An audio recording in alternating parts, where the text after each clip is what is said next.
नमस्कार, मैं हूं आचार्य नंदिता पांडे और आपको गणेश जन्मोत्सव की अनंत शुभकामनाएं। 10 दिनों में चलने वाला ये गणेश उत्सव इस वर्ष 2023 में 19 सितंबर से लेकर के 28 सितंबर यानी कि अनंत चतुर्दशी के दिन तक का चलेगा। कुछ लोगों को थोड़ा कंफ्यूजन है कि 18 तारीख को गणेश चतुर्थी है या फिर 19 तारीख को। उदया तिथि की अगर हम मान्यता रखें तो 19 तारीख को प्रातःकाल उदया तिथि चतुर्थी तिथि रहेगी, तो इस वजह से गणेश उत्सव या जन्मोत्सव या गणेश चतुर्थी को 19 सितंबर को ही मनाया जाएगा। वैसे तो 18 सितंबर से चतुर्थी तिथि दोपहर में शुरू हो जाएगी 12:29 से, और दूसरे दिन यानी कि 19 सितंबर को 1:43 तक का रहेगी। क्योंकि उदया तिथि 19 सितंबर को है तो गणेश चतुर्थी भी 19 सितंबर को ही मनाई जाएगी। अब गणेश चतुर्थी की तो हमने बात कर ली। गणेश जन्मोत्सव में गणपति बप्पा को कैसे खुश करें ये बहुत ज़रूरी है। तो आप बहुत सुंदर तरीके से गणपति महाराज को घर लेकर के आइए, उनका प्राण प्रतिष्ठा करिए। तो उनकी प्राण प्रतिष्ठा करने के लिए एक सुंदर सी चौकी लीजिए, उसमें लाल वस्त्र या पीले वस्त्र बिछाएं, उस चौकी के ऊपर गणपति को विराजित करें। उनके दोनों ओर में एक छोटी छोटी सुपारी रिद्धि और सिद्धि के नाम से आप थोड़ी थोड़ी चावल की ढेरी बना के उनके ऊपर सुपारी को स्थापित करें, और साथ में गणपति को मोदक, दुर्वा घास, गुलहड़ के फूल ये सारे आदि चढ़ाएं, गुड़ चढ़ाएं, नारियल चढ़ाएं। ये बहुत अच्छा माना जाता है। कलश स्थापित करें पंच पल्लव के साथ, उसके ऊपर नारियल रखें, एक शुद्ध कपड़े से उसको लपेटें और गणपति के दाईं तरफ उसको रखें। गणपति की जो चौकी आपने बनाई है उसकी ईशान कोण में आपने के जल को रखना है, और उसकी जो साउथ ईस्ट वाली साइड है वहाँ पे दीपक को प्रज्वलित करना है।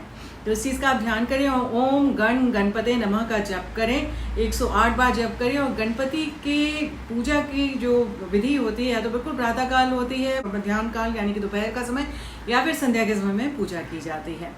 मोदक अवश्य उनको चढ़ाएं, और साथ में ओम गण गणपते हो, अथर्वशीर्ष स्त्रोत है उसको आप लगा सकते हैं, उसका पाठ आप कर सकते हैं। या वक्रतुंड महाकाय सूर्यकोटि संप्रभा निर्विघ्नं कुरु मे देवा सर्व कार्येषु सर्वदा, इस मंत्र का आप जाप करके आप अपनी पूजा विधि को शुरुआत कर सकते हैं।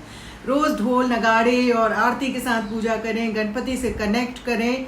गणपति मूलाधार चक्र के लॉर्ड होते हैं। मूलाधार चक्र में अगर कनेक्ट करके उनका आवाहन करेंगे तो वो विघ्नहर्ता है, आपके सारे विघ्नों को खत्म करेंगे, जीवन में सुख समृद्धि बल बुद्धि सबको देंगे। विघ्नहर्ता है तो किसी प्रकार के कष्टों से भी आपको मुक्त करेंगे। गणेश जन्मोत्सव है तो उनके जन्म के पीछे भी कथाएं हैं।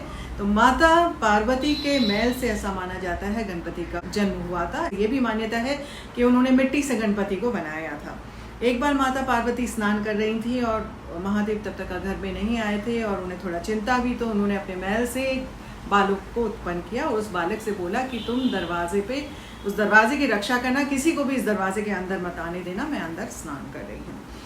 उसी समय ऐसा कुछ हुआ कि महादेव आ गए। जैसे ही महादेव अपने घर अंदर जाने लगे तो उस बालक ने उनको रोका। उन्होंने कहा कि आप अंदर नहीं जा सकते, मेरी माता का आदेश है कि यहाँ किसी को भी मैं अंदर एंट्री नहीं करूँ। तो महादेव ने बड़ा समझाया कि भाई ये मेरा ही घर है, मुझे आने जाने दिया जाए, लेकिन वो बालक टस से मस नहीं हुआ। जब वो बालक टस से मस नहीं हुआ तो महादेव क्रोधित हो गए और उन्होंने गुस्से में आकर के उसका सिर काट दिया, ये कहते हुए कि ये कौन है जो मेरे को मेरे ही घर में एंट्री देने से मना कर रहा है। जब माता पार्वती को इसका पता चला तो वो बहुत ज़्यादा क्रोधित हुए और उन्होंने कहा कि आपने मेरे बालक का वध किया और मैं कुछ नहीं जानती, आप इस बालक को वापस जिंदा करेंगे। अब ऐसा तो हो नहीं सकता था। उन्होंने नंदी को हुक्म दिया कि जाओ किसी का सिर काट करके लेकर के आओ। तो नंदी गए तो सामने आते आते हाथी का ही उन्होंने सिर काटा और लेकर के आए। हाथी का सिर जब गणपति के ऊपर स्थापित कर दिया तो वो बालक जिंदा हो गया। लेकिन माता पार्वती उनके गणपति के सिर की सूंड के साथ जो हाथी का सिर था उससे भी और क्रोधित रही। उन्होंने कहा कि अब ऐसा होगा क्योंकि आपने मेरे बालक को ऐसा बनाया है, मैं तब तक अशांत नहीं होंगी जब तक आप ये वरदान नहीं देते कि सबसे पहले सर्वप्रथम पूजनीय किसी भी शुभ काम के लिए मेरा ये बालक गणपति होगा। तभी जा करके बाकी सारे देवी देवताओं की पूजा की जाएगी, और जब भी ऐसा नहीं होगा तब कुछ ना कुछ विघ्न या कष्ट अवश्य आएंगे। महादेव ने माता पार्वती को शांत करने के लिए उनको वरदान दिया, और वो खुद भी ग्लानि से भरे थे, तो इसलिए वरदान के ठीक है मेरी गलती हुई और ये बालक जो है सबसे पहले पूजनीय रहेगा।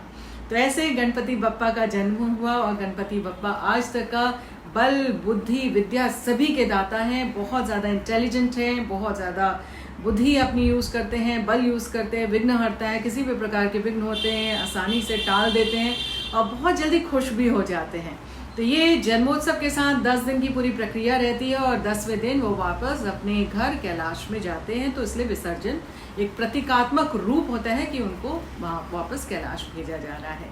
तो आप कोई 1.5 दिन के लिए रखता है, कोई 3 दिन के लिए गणपति रखता है, कोई 5 दिन के लिए रखता है। तो जितने भी दिन गणपति को रखें, खूब ढोल नगाड़ों के साथ उनका स्वागत करें, घर पे रौनक रखें, लोग भजन कीर्तन करते हैं, भोजन आदि बांटते हैं, प्रसाद बांटते हैं। बहुत सुंदर समय रहता है, बहुत खुशहाली रहती है उन पूरे दिनों में घर पे। और जब बप्पा जाते हैं तो अपने साथ साथ आपके घर के जितने भी विघ्न होते हैं, जितनी भी समस्याएं परेशानियां, उनको भी अपने साथ लेके चले जाते हैं। उनको विसर्जित किया जाता है इस प्रतीकात्मक रूप से कि वो अपने घर कैलाश पर्वत में अपने माता पिता के पास जा रहे हैं। तो आपको जितने भी दिन रखना है बहुत खुशी के साथ रखें, इस जन्मोत्सव को इंजॉय करें, गणपति बप्पा की एनर्जीज को इंजॉय करें। विघ्नहर्ता है, सभी का विघ्न करेंगे, लेकिन थोड़ा सा हमारे पर्यावरण का भी ध्यान रखिए। ऑर्गेनिक गणपति हो, मिट्टी के गणपति हो जो आसानी से घुल सके, उनका आप यूज़ करें। आजकल तो क्ले पॉट्स वाले भी गणपति आते हैं कि आप उनको पौधा बन जाता है, आप उसको थोड़ा सा गला दें तो पौधे के रूप में वो आगे जागृत हो जाते हैं। अभी के लिए दीजिए इजाज़त। नमस्कार, आत्मा नमस्कार।